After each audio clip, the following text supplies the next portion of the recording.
ஏற்படும். அப்போ அவள் எவ்வளோ கண்ணீரால் தன் பாவத்தை கழுவிருப்பாள். அந்த கண்ணீர் சும்மா நான் வந்திருக்காது. அவள் தன் பாவத்தை உணர்ந்து கூட அழுதுருப்பாள். ஏன்னா அந்த ஊரிலே பாவம் மனுஷன்னா அவள் ஏதோ பாவம் பண்ணியிருப்பாள். அப்போது அவரோட பாவத்தை தொடும்போது அவள் கண்டிப்பாக உணர்ந்திருப்பாள். அதனால தான் அவள் அந்த கண்ணீரால் தன் பாதத்தை இயேசுவோட பாதத்தை கழுவுறா. அப்புறம் தன் தலைமையிலான அதை துடைக்கிறாள். ஆண்டவர் சொல்கிறாரு, பரிசேயன் சீமோனே, நீ என்னை வீட்டுக்கு கூப்பிட்ட, ஆனால் ஒரு தண்ணீரை கூட என் காலை கழுவல.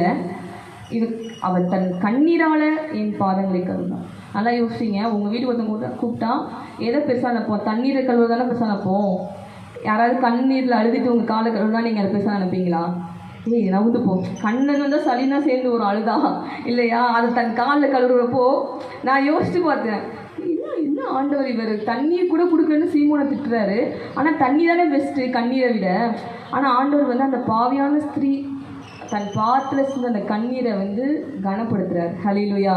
அதனால் இயேசு தகப்பன் கிட்ட, இயேசுவோட பாதத்தில் யாராவது அழுது தன் வாழ்க்கையை ஒப்பு கொடுத்து குறைவுள்ள பாத்திரமாக நீங்கள் அழுது அந்த கண்ணீரை சிந்திருந்தீங்கன்னா இயேசு அந்த கண்ணீரை கனப்படுத்துகிறார். ஹல்லேலூயா. பக்கத்தில் பசுங்க, நீங்கள் கர்த்தருடைய பாதத்தில் வடித்த கண்ணீரை கர்த்தர் கனம் பண்ணுகிறார். கர்த்தருடைய பாதத்தில், மனுஷங்க பாதத்தில் இல்லை, கர்த்தருடைய பாதத்தில். நீங்கள் எப்படிப்பட்டவர்களாக இருந்தாலும், நீங்கள் எப்படிப்பட்ட மனுஷனாக இருந்தாலும், எந்த நிலையில் இருந்தாலும், எவ்வளோ ஒரு குறைவுள்ளவர்களாக இருந்தாலும், எவ்வளோ ஒரு பாவத்தை செஞ்சவர்களாக இருந்தாலும், அது நானாக இருந்தாலும் நீங்களாக இருந்தாலும் இயேசுவோட பாதத்துக்கு போயிடும். அல்லேலூயா. அந்த பாதத்தில் போய் அவரோட பாதத்தில் போய் நீங்கள் சிந்துற கண்ணீரை கர்த்தர் கனம் பண்ணுறாரு. நீ யாருன்னு அவர் பார்க்க மாட்டார். ஏன்னா நீ தண்ணீரே தரல, இதை தன் கண்ணீரால் அப்படின்னு வேல்யூ பண்ணுறாரு கால். நீ சீமோனே, எனக்கு நீ தண்ணீர் கூட தரல கால் கழுவ, இவர் அவளுடைய கண்ணீரால் காலை கழுவுறா. அப்புறம் தன் தலைமையில் யாரை துவைச்சா நீங்கள் ஒத்துப்பீங்களாங்க? இப்போ என் முடிய எடுத்தவங்க காலத்தோட ஒத்துப்பீங்களா? ஒத்துக்க மாட்டோம் நம்ம, இல்லையா? ஆனால் ஆண்டவர் அதை ஹானர் பண்ணுறாரு. தன் தலைமையிலால், அப்படி அந்த வசனத்தை படிக்கும்போது தன் தலைமையிலான என் காலத்துறைக்கு நீ டவல் கூட தரல அப்படின்னு யோசிச்சிருப்பாரு, இல்லையா? அடுத்து பார்த்தோன்னா அவள் ஓயாமல் முத்தம் செய்வா. அப்படின்னா ஓயாமல் கர்த்தருடைய பாதத்திலே உட்காந்துருக்குறா, கனப்படுத்திட்டே இருக்கா அந்த பாதத்தை. ஆண்டவர் சொல்கிறாரு, என் மூஞ்சில் கூட நீ முத்தம் கொடுக்கல, ஆனால் நீ என்ன பண்ண? நீ என்னை கூப்பிட்ட. ஹல்லேலூயா. இன்றைக்கி நிறைய பேர் பரிசேயன் மாதிரி இயேசு நம்ம கூப்பிடுறோம் நம்ம தேவைக்காக. நான் சொன்ன பரிசேயன் கேரக்டர் நான் ஏன் ஃபஸ்ட்டு சொன்னேன்னா, அவங்க இயேசு தன்னிக்கிட்டே இருந்தால் பெருமையாக நம்ம நினைப்பாங்கன்னா அவர் கூப்பிட்டுருப்பாரு. ஏன்னா பரிசேயன் எப்பவுமே இந்த நியாயப்பிரமாணத்தை கையில் வச்சு சுற்றிட்டு இருந்தவங்க தான். நல்லா வெள்ளை செளிமாய் போட்டுட்டு நீங்கள் எல்லோரும் மதிக்கணும் அப்படின்னு சுற்றிட்டு இருக்கவங்க தான் பரிசேயன். அப்போ இயேசு அந்த அற்புத அடையாளம் செஞ்சப்போ இவங்க ஏன் கூப்பிட்றாங்கன்னா, இவர் நம்ம வீட்டுக்கு வந்தால் நமக்கு பெருமையாக இருக்கும் அப்படிங்கிறதுக்காக கூட கூப்பிட்டுருக்கலாம் பரிசேயர்கள். கூப்பிட்டு ஆண்டவர் எதிர்பார்த்து தான் அவங்க செய்யவே இல்லை. இவர் நினச்சிருக்க மாட்டார் சீமோன் அதெல்லாம் எதிர்பார்ப்பாரா அப்படின்ட்டு. ஆனால் ஆண்டவர் என்ன பண்ணுறாருன்னா, அந்த பாவியான ஸ்ரீ அந்த இடத்துக்கு வரவே கூடாது ஒரு கேர்ள். ஆனால் அவள் பாவியான ஸ்ரீ வரா, அதை ஆண்டவர் அங்கீகரிக்கிறாரு. யாருமே வராத இடத்துக்கு அவள் வரா. எவ்வளோ ஒரு தேவனுக்கு அன்பாக இருந்திருப்பா பாருங்கள். பாதத்தில் ஒரு ஜென்ஸு தொடக்கூடாது கூட்டத்தில். நீங்கள் என்ன தொடப்பீங்களா? தொடக்கூடாது, தப்பு அப்படின்னு நம்ம நினைப்போம். ஆனால் அவளுக்கு தெரிஞ்சிருக்கு, இவர்கிட்ட நான் போனால் என் பாவங்கள் எனக்கு என்னுடைய வாழ்க்கையில் நடக்கிற சில விஷயத்துக்கு பதில் எனக்கு கிடைக்கும் அப்படின்ட்டு அவள் போகிறான். அந்த சூழ்நிலையை அவள் பார்க்கவே இல்லை. யார் வேணால் என்ன நினைக்கட்டும், யார் வேணால் எனக்கு என்ன வேணாலும் சொல்லிட்டு போட்டோம், நான் அவர் பாதத்தில் தான் விழுந்து கிடப்பேன் அப்படின்னு சொல்லிட்டு அவ்வளோ ஜென்ஸ், அதுவும் உயர்ந்தவர்கள், அதுவும் தன்னைத்தானே பெருமையாக நினைக்கிற, நாங்கள் தான் பெஸ்ட் நினைக்கிற ஒரு கூட்டத்துக்குள்ளே அவள் போகிறா. போய் யார் கெஸ்ட்டோ அவரோட பாதத்தில் விழுறா.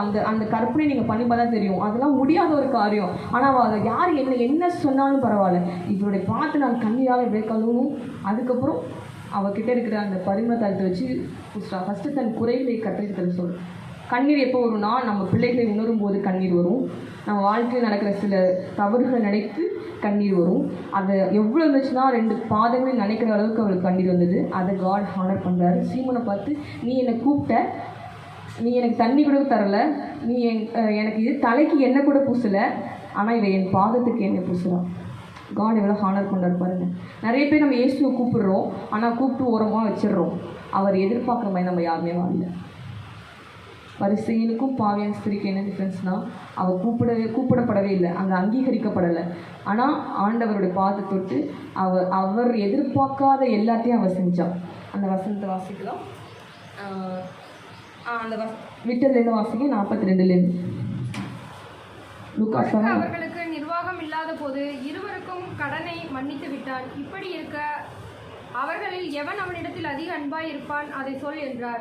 சீமோன் பிரதியுத்தரமாக, எவனுக்கு அதிகமாய் மன்னித்து விட்டானோ அவனே அதிக அன்பாய் இருப்பான் என்று நினைக்கிறேன் என்றான். அதற்கு அவர், சரியாய் நிதானித்தாய் என்று சொல்லி ஸ்திரீயினிடமாய் திரும்பி சீமோனை நோக்கி, இந்த ஸ்திரீயை பார்க்கிறாயே, நான் உன் வீட்டில் பிரவேசித்தேன். நீ என் கால்களுக்கு தண்ணீர் தரவில்லை. இவளோ கண்ணீரினால் என் கால்களை நனைத்து தன் தலைமயிரினால் அவைகளை துடைத்தாள். நீ என்னை முத்தம் செய்யவில்லை. இவளோ நான் உட்பிரவேசித்தது முதல் என் பாதங்களை ஓயாமல் முத்தம் செய்தாள். நீ என் தலையில் எண்ணெய் பூசவில்லை. இவளோ என் பாதங்களில் பரிமள தைலம் பூசினாள்.